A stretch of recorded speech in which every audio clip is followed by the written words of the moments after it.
rock system in Western Ghats are much stronger than the Himalayas. So Himalayas will have more like slumping of the soil, the mud flow, but in Western Ghats you will have tumbling of the large blocks.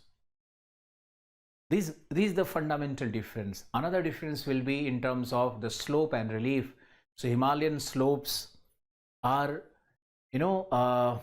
convex, but the Western Ghats slopes, especially the western part, are escarp-like or vertical slopes.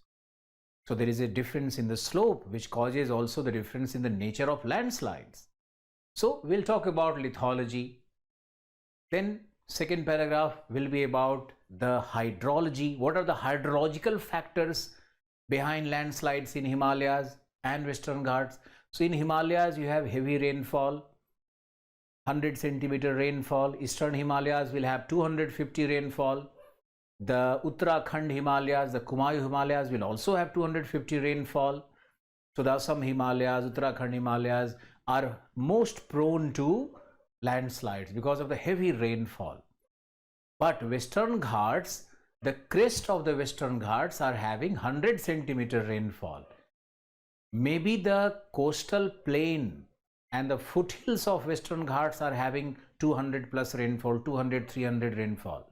But the crest of the Western Ghats are drawn by 100 centimeter ISO height. You can read NCERT for all these facts. So you have the hydrological differences, and when we talk about hydrological differences, we can talk about the geohydrology as well.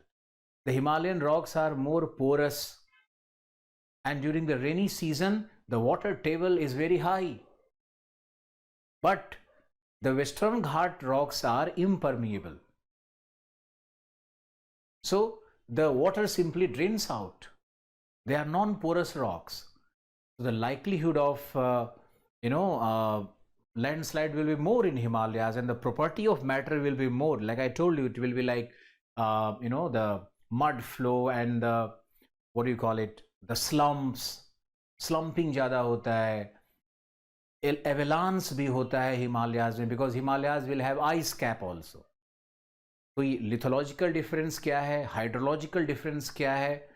Then you can have biological factors as well. So the vegetation zone, which part is more vegetated? Vegetation will protect from landslides, and the Himalayan part have been really exploited for construction, for mining, for human habitation, for tourism, etc. And the Western Ghats have been also exploited because of the plantation agriculture.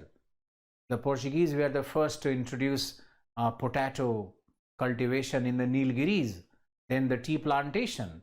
Now you have strawberry to mulberries to mangoes to kya nahi, what not, all the plantation, coffee to tea to rubber to spices, everything along the Western Ghats.